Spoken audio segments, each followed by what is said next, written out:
Okay, everyone, we're going to get started with this webinar. Thank you for those joining us, and as we go, I think more people will join. Um, Thank you for attending this webinar hosted by the Granite State chapter of ASHRAE. All Q&A for this webinar will take place in the Q&A tab, so if you have questions throughout the presentation, please type them in and we'll try to answer as many as possible at the end. This webinar will be recorded and will be posted to our website afterwards, along with the slides under the Meetings tab. So you can go there and re-listen to it if you'd like. And we are pleased to have Bill Bahnfleth with us to present about the new ASHRAE Standard 241. Bill is a professor in the Department of Architectural Engineering at the Pennsylvania State University. He holds a doctorate in mechanical engineering from the University of Illinois and is a registered professional engineer. He is a fellow of ASHRAE, ASME, and the International Society of Indoor Air Quality and Climate. Dr. Bahnfleth is the author or co-author of more than 170 journal articles and 14 books or book chapters. He has served ASHRAE in various capacities, including student branch advisor, chapter governor, technical committee and standing committee chair, director at large, vice president, treasurer, and the 2013-2014 society president. He chairs the ASHRAE Epidemic Task Force, and his ASHRAE awards include the Exceptional Service Award, the Louise and Bill Holliday Distinguished Fellow Award, the E.K. Campbell Award of Merit for Teaching, and the F. Paul Anderson Award, ASHRAE's highest individual award. Incredibly accomplished, and Bill, thank you for taking the time to be with us today. Yeah, thank you, David. My pleasure to be here.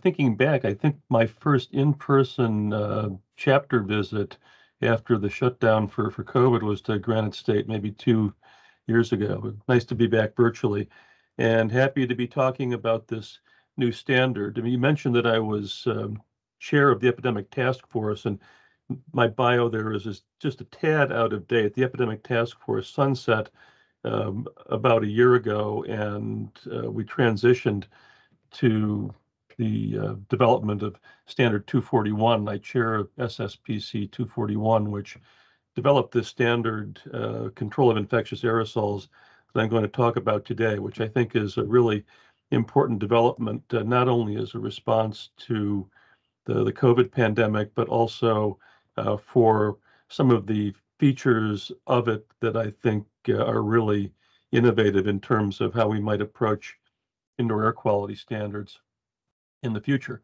So I'll try to give you maybe the 10,000 foot overview here today. I'll mention at the end how you can get more information if you want to do a real deep dive on this standard.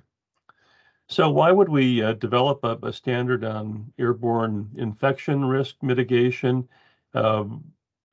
There's been a tremendous amount of discussion about how respiratory diseases are transmitted during the last 4 years, and I think it's now clear that airborne transmission is a very important mode for many of them, including COVID-19.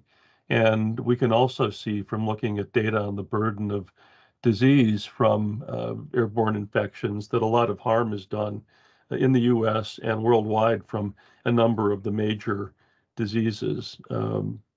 Influenza, certainly one of the top ones that's endemic, and also measles and tuberculosis and several others. We're talking about tens of thousands of deaths per year and hundreds of thousands of infections and lost work days in the US from those diseases.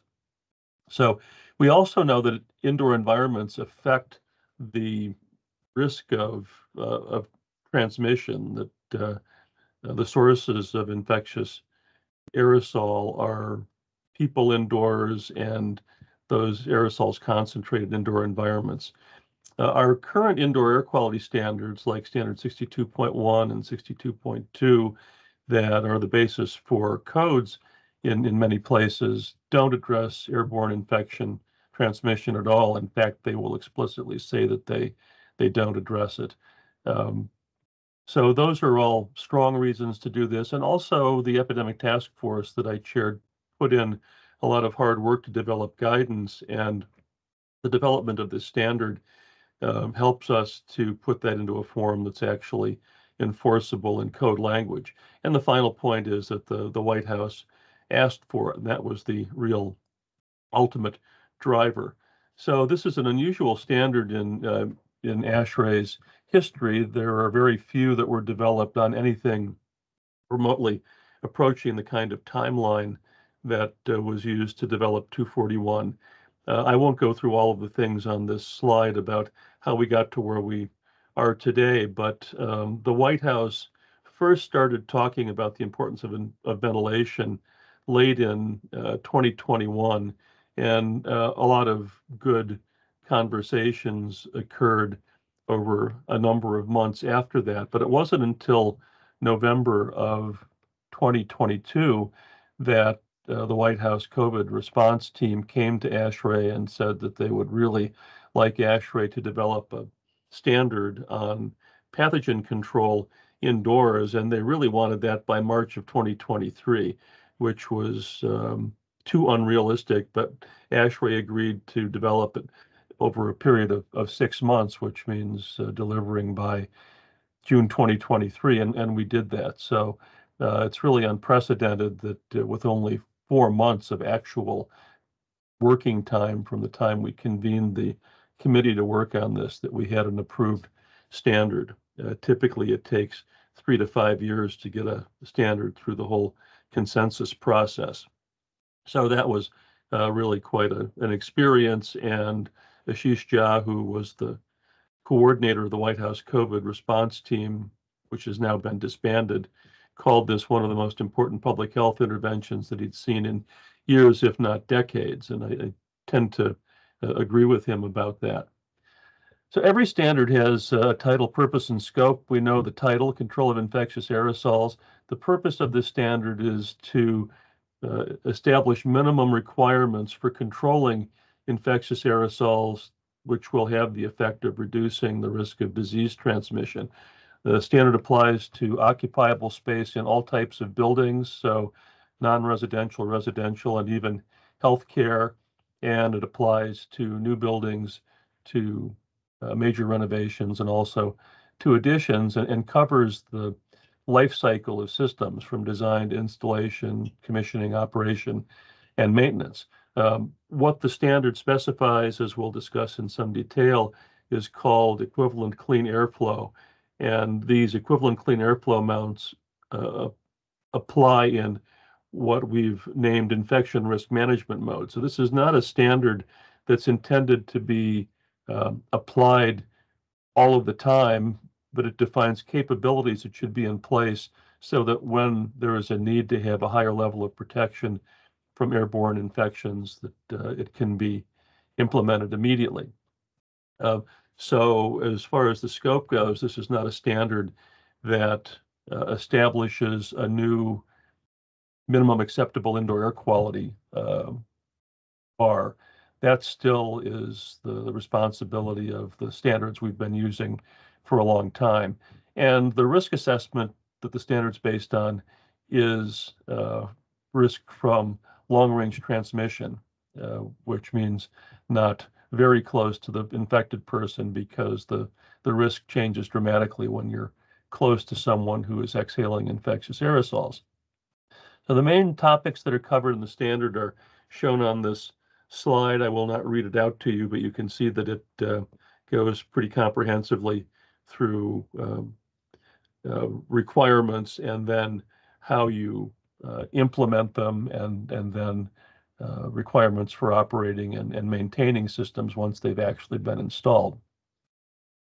The prerequisites for 241 are compliance with whatever the applicable minimum IAQ standard was at the time that the building was constructed and occupied, or the renovation occurred. So that means that standard 62.1, 62.2, or 170 would apply depending on the type of facility, and also other standards that are approved by the authority having jurisdiction, or applicable codes could also be the basis here. So these standards set the minimum requirements for outdoor air, and also minimum standards for recirculation, and in the case of 170, also air change rates. I want to note that in applying standard 62.1, it's permitted to use the indoor air quality procedure, which has some real benefits in terms of possibly limiting the energy impact of 241. We'll go through a few key definitions now that are listed on this slide, and we'll hit them in that order, so I won't read the list out to you so we can keep moving. I've mentioned that the standard is based on risk of long-range transmission or risk of controlling that. The figures here on the right illustrate what we're talking about here, that if we have an infected person who's exhaling a highly concentrated aerosol that contains pathogens, if someone is close within, say, 3 to 6 feet of that person, then they're likely to get a very large dose, and there's not much we can do about that with the kinds of controls we can apply through HVAC systems, not even in-room air cleaners. So what we're concerned about here is if someone is at a distance and they're breathing air that has a concentration of infectious aerosol in it because there's been an infected person there for a while, we want to reduce the amount of active pathogens that they inhale.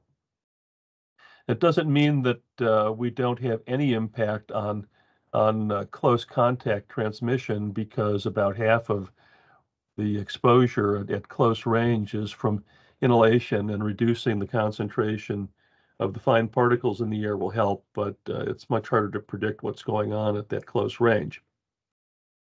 An infectious aerosol is simply a collection of particles that contain active pathogens, and they're emitted by infected individuals when they exhale or do any kind of activity that involves exhalation, like speaking or singing or coughing or sneezing.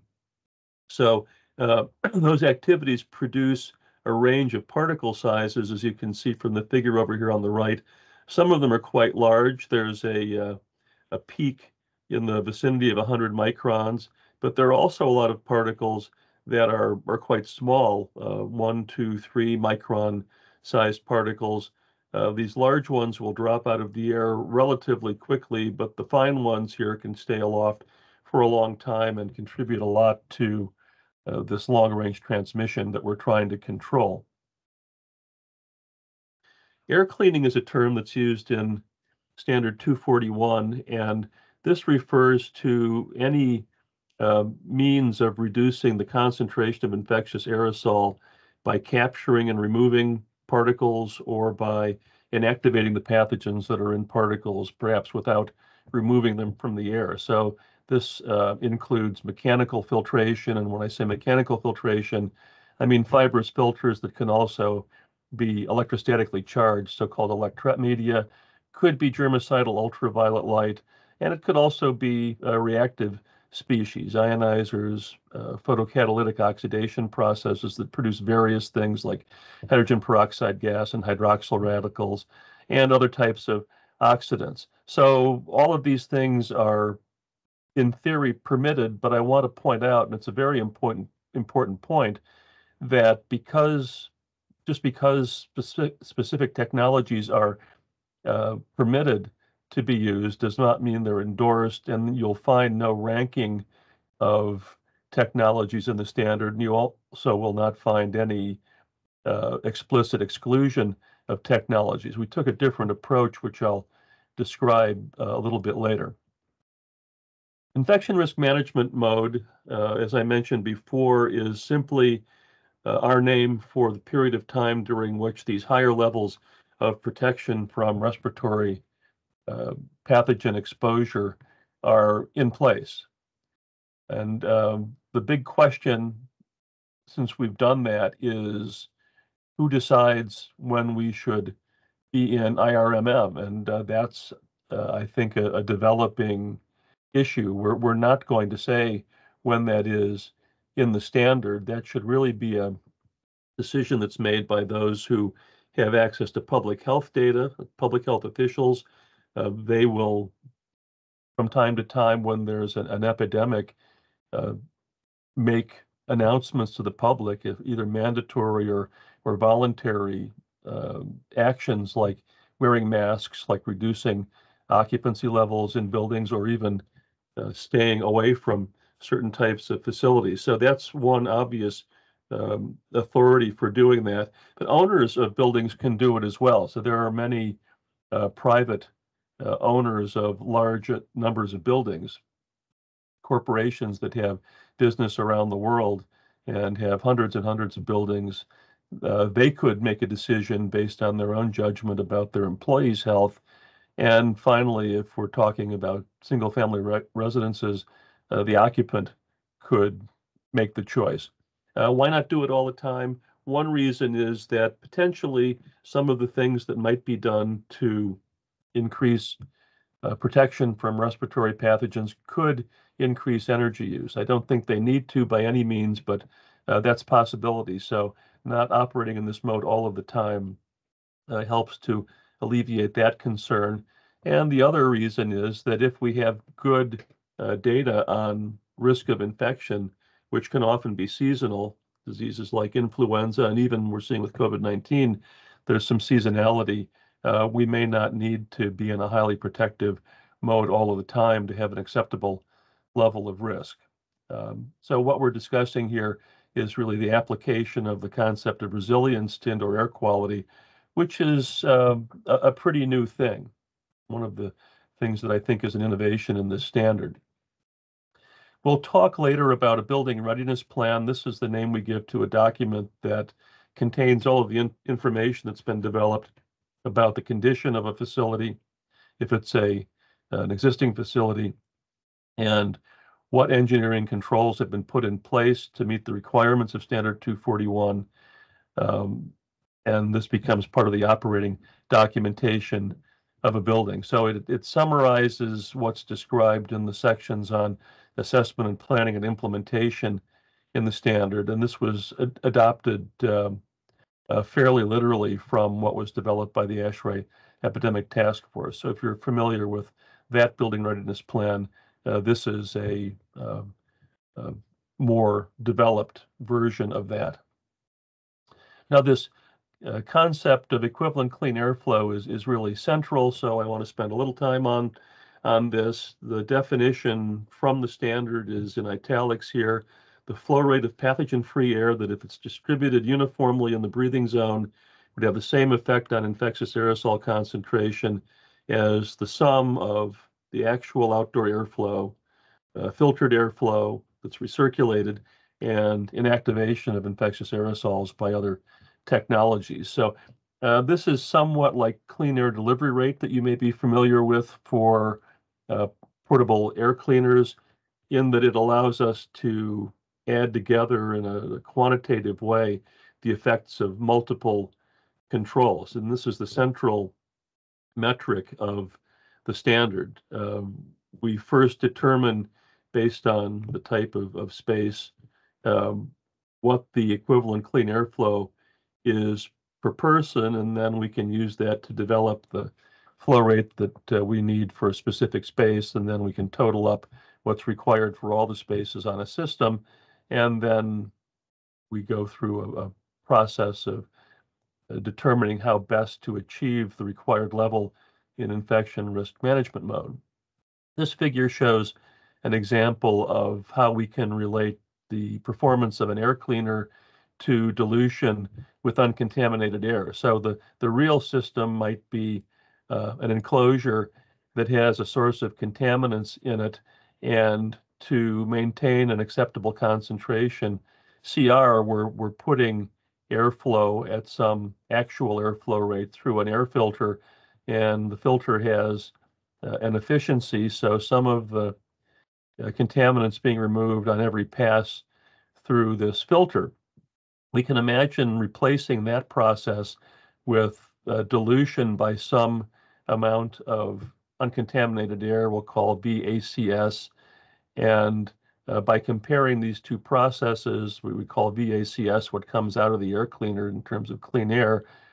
We can show that the clean air delivery from the air filter is the efficiency at single pass multiplied by the actual flow rate. And we can do this for other types of technologies as well, although it may not be quite so simple as in this case, if we're, for example, looking at germicidal ultraviolet.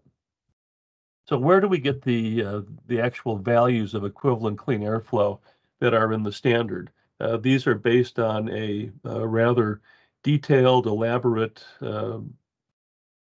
risk assessment procedure that includes a lot of assumptions that are necessary for doing this sort of analysis. So we're going to look at absolute or relative risk. What's an acceptable risk level? Do we assume that there's an infector in every space? Do we assume that there's some statistical probability of an infector being present? How long are people exposed? And on and on. So there are many of these decisions that need to be made to do a single scenario of risk to determine one value of the equivalent clean airflow requirement. So you need to do a probabilistic calculation. We use Monte Carlo simulation to come up with equivalent clean air flows that corresponded to a specific level of risk with a high degree of confidence. Even when we've done that, we need to make a decision about what is the most appropriate unit for representing equivalent clean airflow. Is it per person? That's what we chose, and I'll explain why later.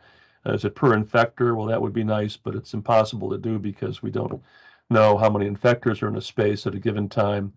Or should it be in air changes per hour of clean air, which is something that's been used in a lot of recommendations throughout the pandemic and actually has been recently put in updates to CDC's COVID-19 guidance. Now, this slide shows a little more detail about the risk assessment procedure. We used the Wells-Riley model, but in the Wells-Riley model, some of the values we used were deterministic, so the community infection rate was assumed, the exposure time was assumed, the probability of infection that we wanted to have was assumed.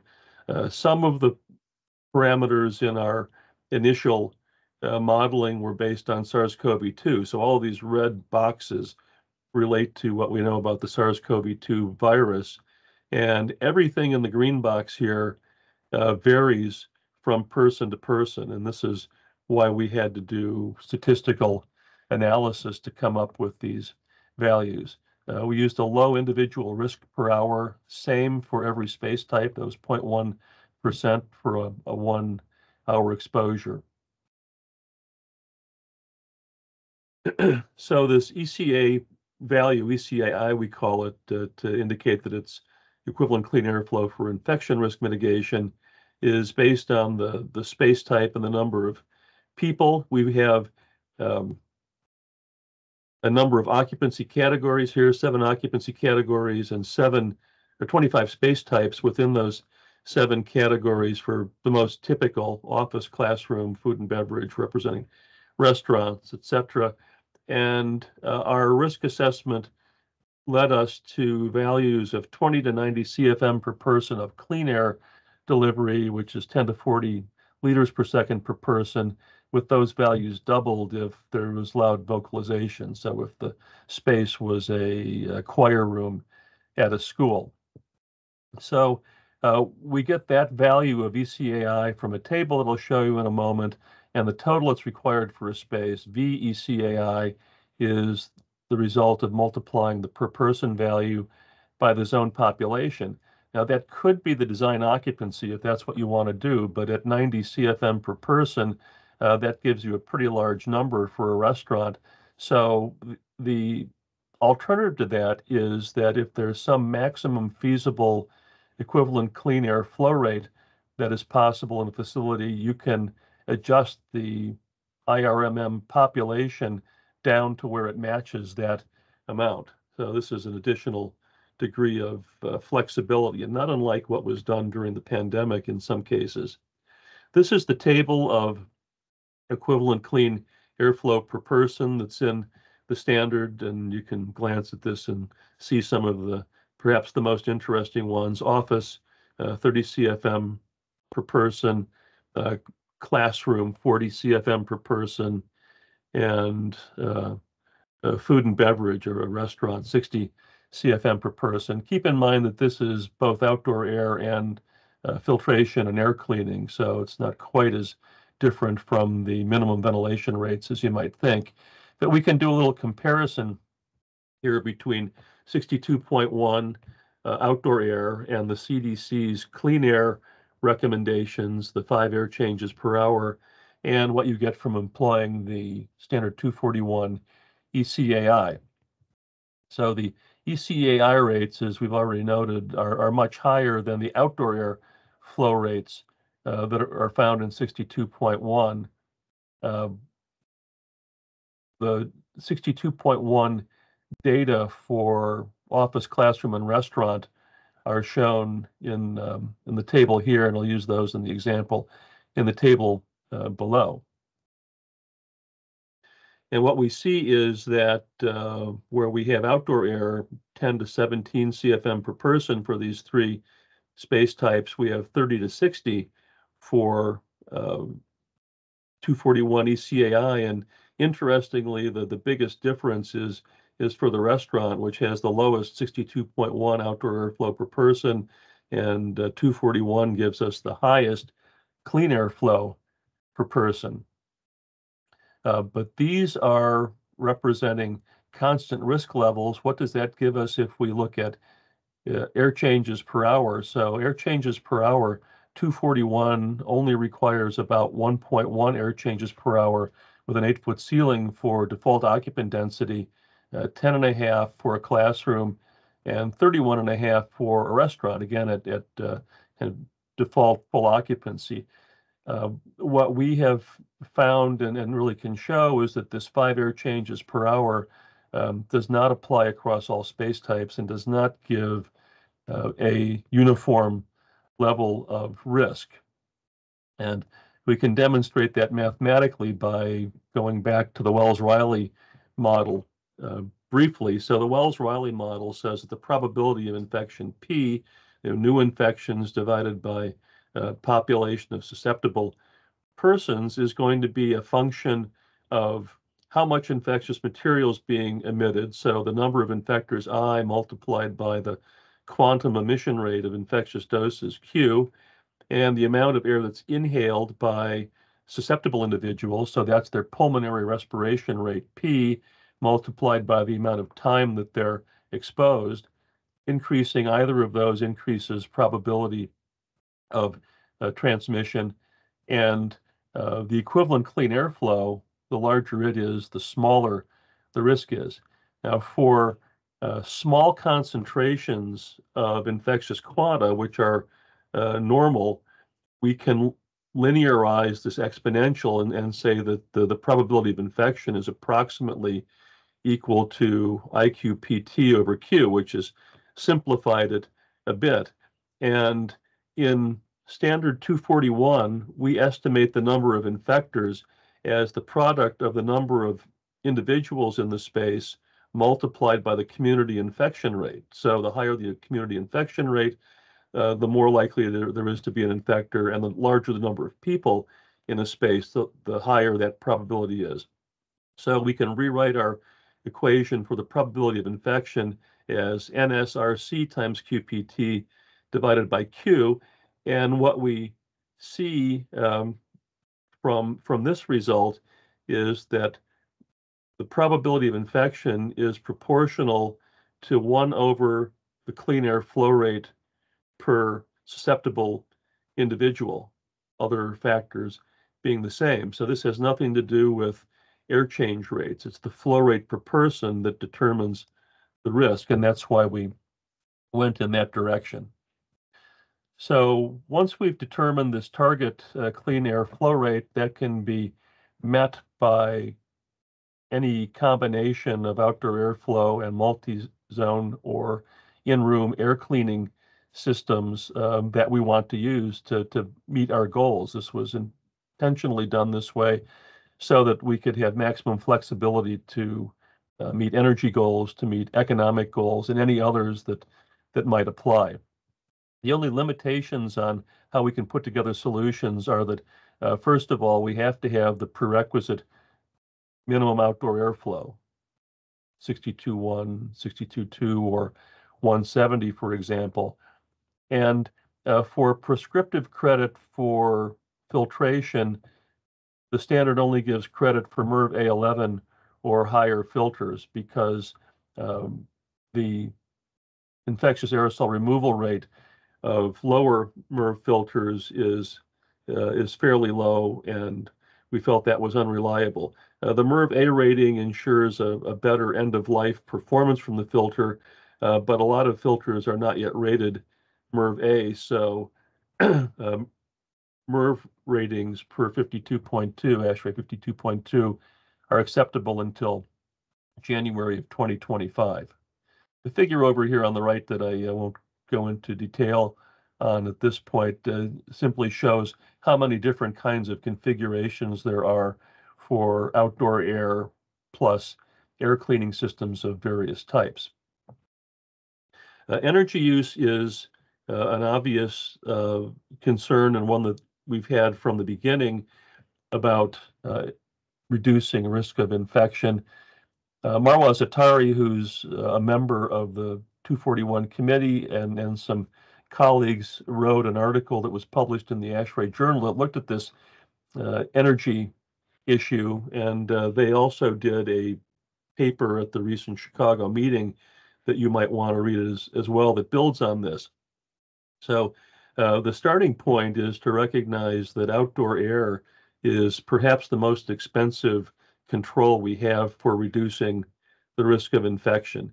The table here that comes from this article shows the cost of CFM of outdoor air in different climate zones based on prevailing utility rates, and compares that with the cost of circulating the same amount of flow through MERV 7 or MERV 13 filters, and you can see here that the difference is an order of magnitude. Now we'd have to adjust for filter efficiency to get the exact cost comparison, but in general, air cleaners are going to be a lot less energy intensive and less expensive to operate than bringing in more outdoor air.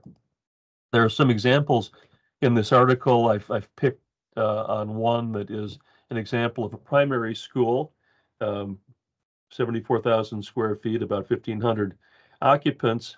And the example looks at one case with a MERV 7 filter, which might be typical of some existing facilities, and with ventilation schemes that included the ventilation rate procedure out of ASHRAE Standard 62.1 prescriptively, ventilation rate procedure adding 50% to the outdoor airflow, ventilation rate procedure plus an energy recovery ventilator with 60% efficiency, and the indoor air quality procedure where we're looking at control of specific contaminants with or without an energy recovery ventilator. So if we take this VRP value as our energy baseline, we see that we can have either quite a bit more energy use if we focus on more outdoor air as a solution, or if we use energy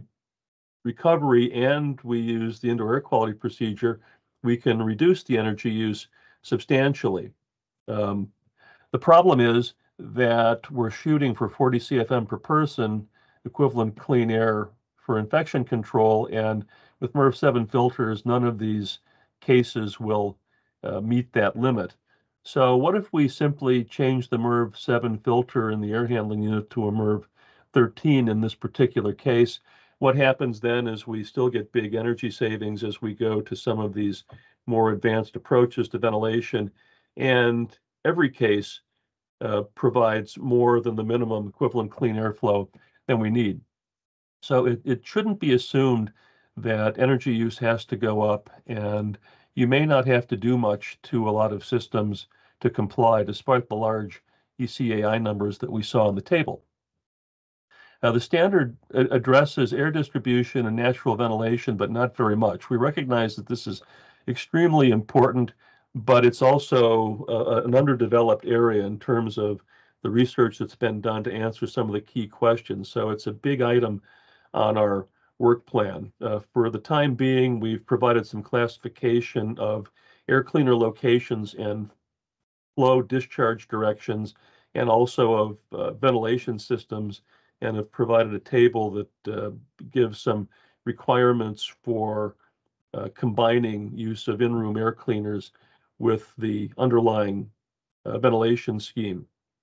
For natural ventilation, we've borrowed some things from ASHRAE Standard 62.1 that applies to natural ventilation and mixed mode ventilation, but that is something that could be developed further as well. We have not been able to do anything in the first version with ventilation or contaminant removal effectiveness. There's some real complications there when you put air cleaners into the room or when you use germicidal ultraviolet with different ventilation schemes. We might want to talk about that more in the Q&A at the end. So now to come back to air cleaning systems, instead of ranking specific technologies or endorsing or prohibiting technologies, what we've tried to do is establish test procedures that will, on a level playing field, tell us what the performance level of a technology is and whether it's safe to use based on byproducts it may produce. So we've tried to reference existing standards wherever we can. The best ones we have are for particulate filtration, like ASHRAE Standard 52.2 or ISO 16890 or the AHAM AC1 air cleaner standard.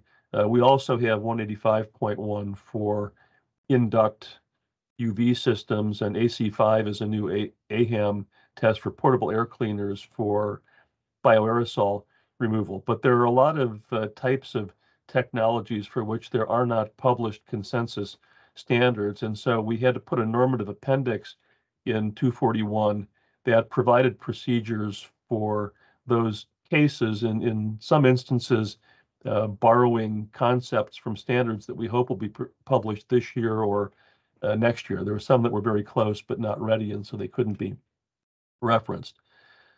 This slide shows that there are quite a few different configurations we have to deal with. I think that's all I'll say about it at this point, but we have technologies that remove particles. We have technologies that remove particles on a single pass as air goes through a duct. We have technologies that put disinfectants into an occupied space and they're not well defined by a single pass efficiency. So all of these things have to be capable of being tested. And so this was a major effort to put together. Now, we do know more about mechanical filters than just about anything else. So we have some tables that will allow you to prescriptively estimate the performance of filters of different MERV levels as shown here. So what this table is based on is the typical particle removal efficiency in different size ranges of filters and combining that with what we know about the size distribution of respiratory aerosol particles and how pathogens are distributed in them. So that's how we came up with these epsilons PR values that you can use presumptively if you're estimating the performance of a system. So MERV 13, 77% overall removal. MERV 11, 60%.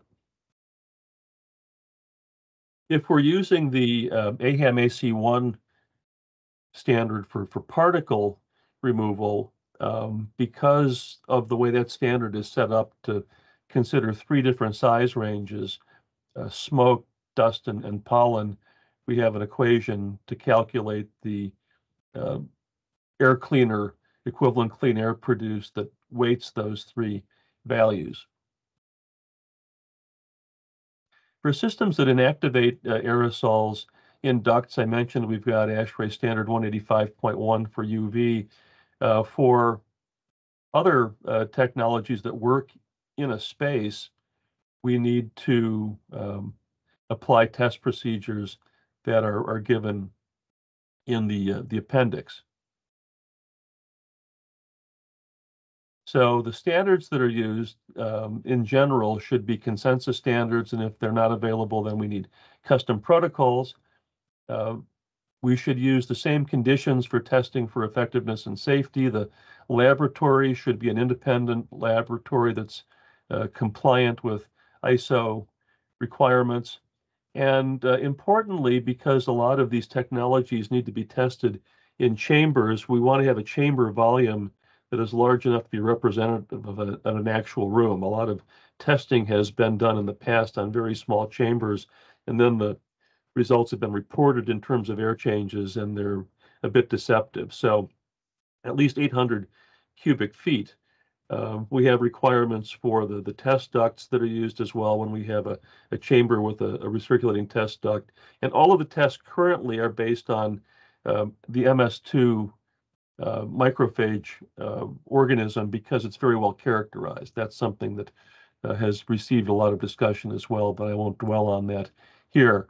So these chamber tests that I was just describing are typical pull-down tests where we have to test for the reduction over time of infectious aerosol concentration when a technology is used and subtract off the natural loss that's due to things like inactivation of microorganisms naturally and also the deposition of particles. So we have to run two tests. We run one with no air cleaner and measure what happens, and we run another one with the air cleaner on and compare the two. So in terms of the data, we'd see something like this. Here's a test in a chamber where we first do the air cleaner on test and plot that data, concentration versus time on semi-log coordinates. Well, this is air cleaner on. Then we do air cleaner off, and we get a different curve. So the slope of these curves are the equivalent air change rates. So we subtract from the slope of this curve, the slope of that curve, and that gives us the effect of the air cleaner. And then taking that air change rate and the volume of the chamber, we can convert that into an actual clean air delivery rate in absolute units, the VACS that we're looking for. So those tests are going to be described in some forthcoming ASHRAE standards, and we've discovered a lot of interesting things about them that we're working on to try to improve them. Safety testing currently involves looking at 3 chemical analytes that are commonly produced as byproducts by air cleaners: formaldehyde, ozone, and fine particles. So those have to be tested by the method shown here and have to meet these target results to qualify. So where performance is simply something we report, if you don't pass the safety requirements, then you can't use that technology to comply with 241. Noise is measured, but only reported. That's important for portable air cleaners that have fans because they're often given high fan speeds that result in 60 dBA or so, which may be too high for some environments. Ultraviolet radiation leakage has to be reported. What's the exposure in a space? And combustion byproducts, if there are any produced by the technology, have to be measured, and the manufacturer has to certify that these tests have been done and properly reported. I should mention while we're here that there are some parallel developments in ASHRAE Standard 62.1 2022 that are important as well. So if you keep up with that, there have been some enhancements in a section on air cleaning that was added on use of ASHRAE Standard 52.2 for fibrous filters and ASHRAE Standard 145.2 or equivalent for gas phase filters, and those add new requirements to the existing ozone emission limit set by UL 2998. And this addendum that adds those requirements really makes it easier to use the indoor air quality procedure that was also updated recently in the standard. And if you use the indoor air quality procedures we've shown, you may be able to greatly reduce the amount of outdoor air that's required and the energy use that's associated with it. So we've covered here pretty much all of the requirements, and now we get into assessment planning and implementation. This is applying commissioning ideas to planning for infection risk mitigation. So the standard tells you what you need to do to develop a building readiness plan, and that includes assessing what an existing facility can provide in terms of equivalent clean airflow and what needs to be done. There are a lot of pieces of supporting information that are provided with the standard. So a checklist for doing the assessment and commissioning, a test procedure for determining in-place particle removal effectiveness. There's a building readiness plan template to make things simpler, and the equivalent clean air calculator, which was the equivalent outdoor air calculator in ETF guidance, has been updated to be compliant with 241, and that can be downloaded for use. And we've also continued to make available guidance on assessing energy recovery systems for reentry and generalized exhaust reentry considerations. So for existing buildings, we're doing something like a retro commissioning exercise that requires gathering data from building documentations, going to the site, inventorying existing equipment, surveying potential separation spaces where people might be isolated if it's a residential building, and considering ventilation quantities and other components that may affect the performance of the system, including the control strategies. For existing buildings, we don't have data that we can get from the building itself, so the exercise here is mainly to determine what the equivalent clean air target is and to look at the design documents and determine what else needs to be done, if anything. So we can calculate the target and what the existing system would provide and get the differential, and then determine what we could do to meet that. Actually, I'm still talking about existing buildings here. Sorry about that. I shifted gears. So this is the part of the exercise where we do planning and apply some engineering judgment, and then that all gets written into the building readiness plan and implemented. For new buildings, what we're doing is making sure that we have the required VECAI provided when the system is constructed.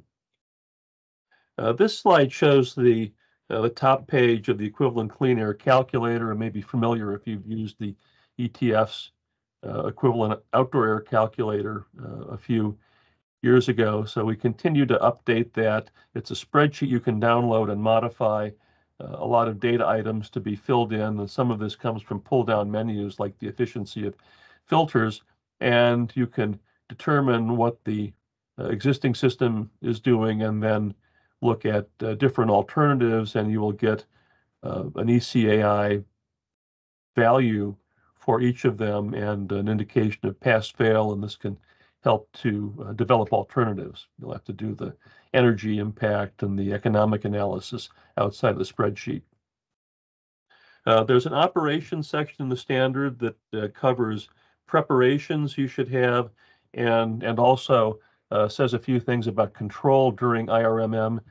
Being prepared means you've got an up-to-date BRP on site, that essential supplies like replacement filters, replacement lamps for UV systems, that sort of thing are available, that operators are trained, that occupants are informed as to what they may need to know, and all the operating modes, normal occupied, non-occupied modes, infection risk management mode, and a shutdown mode are all programmed in the controls.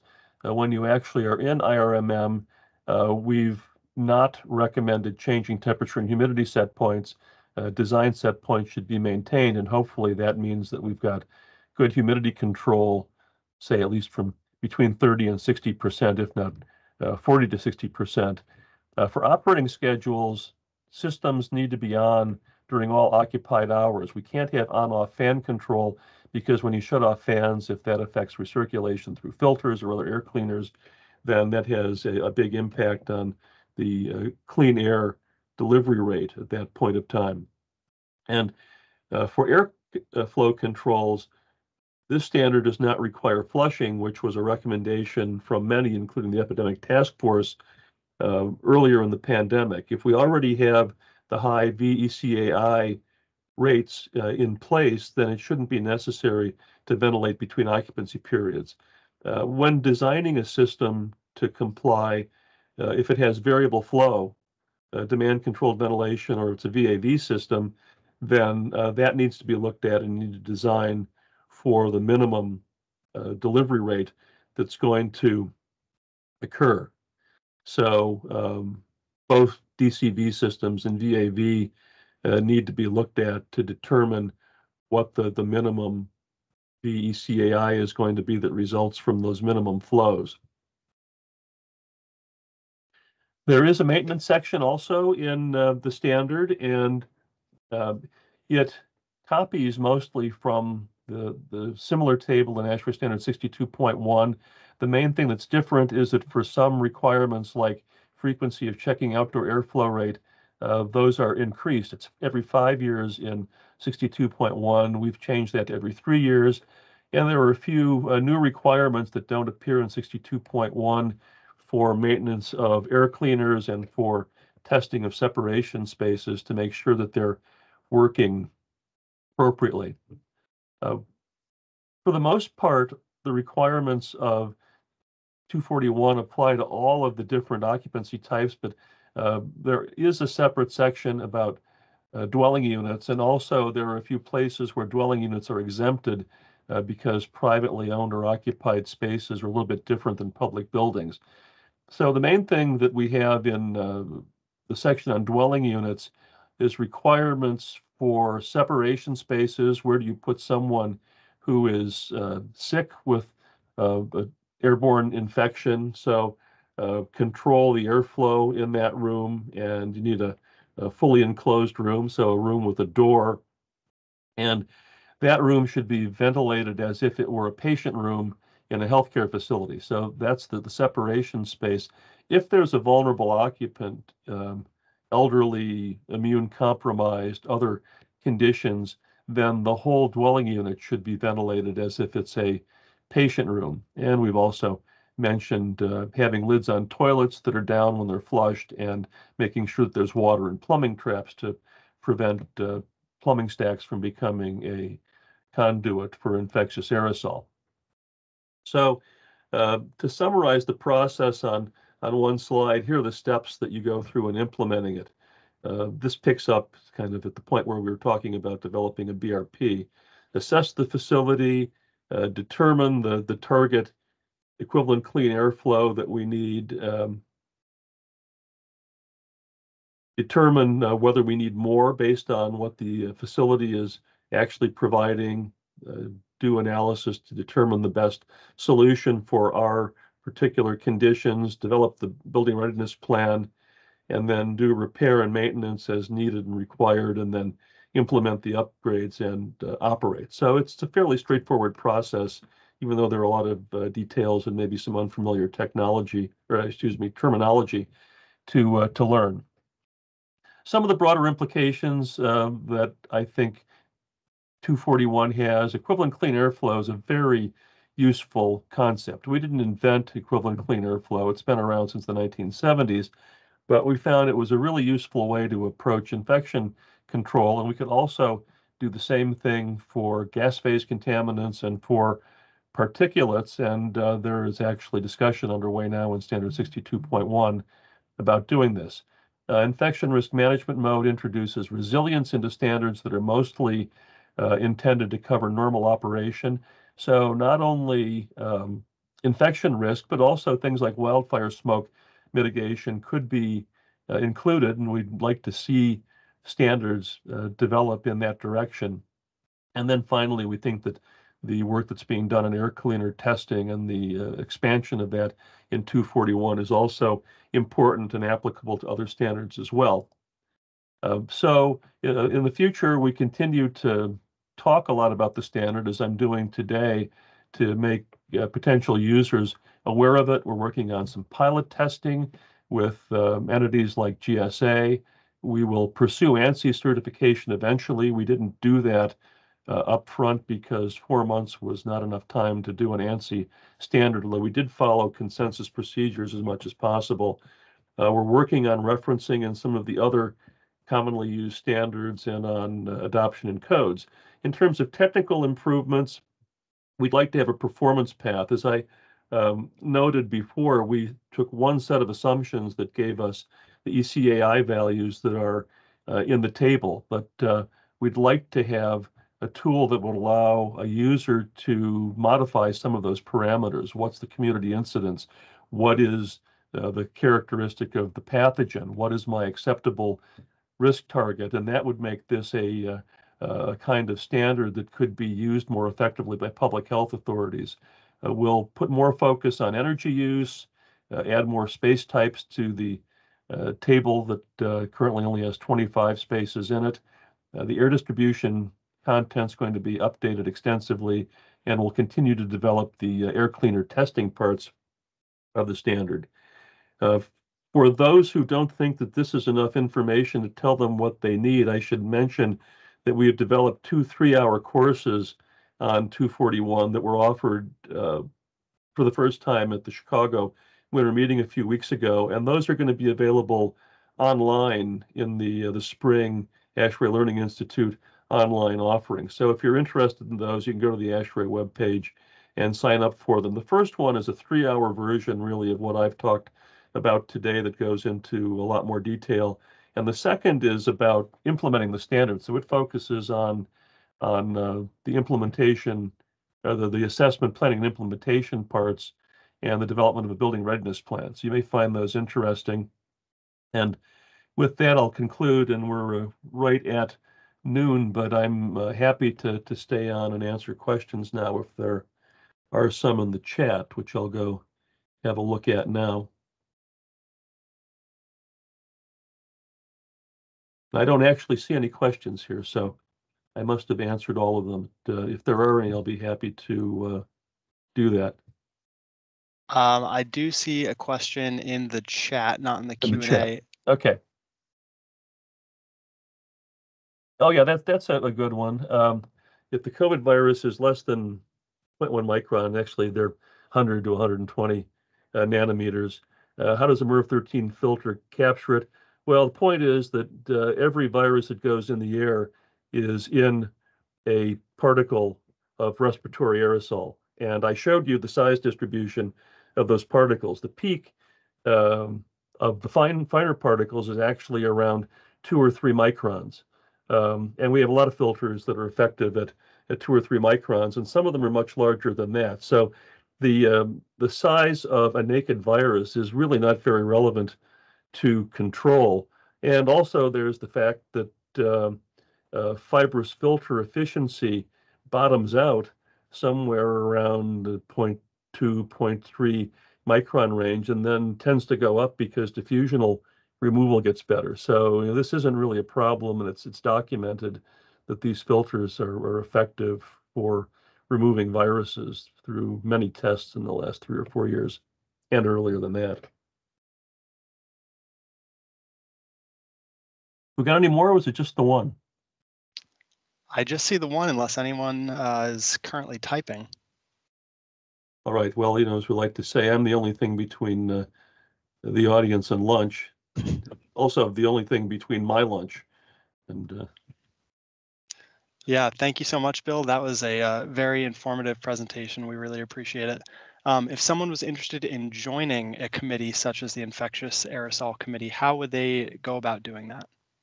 Well, ASHRAE Standards committees, there's a process for that, and you can go to the ASHRAE website to the standards section, and you'll find there a link for applying to the committee. I should also mention that anyone who wants to submit a request for an interpretation, you've read the standard and it doesn't make any sense to you, you can submit those requests, and the committee will respond to them, and then the answers will be posted for everyone to read, and you can also submit a request for a change. So if you go to the online comment database, you can submit a proposed change to the standard along with suitable backup, and the committee will consider that as well. We've already processed, I think, 14 or 15 continuous maintenance proposals since the standard was published.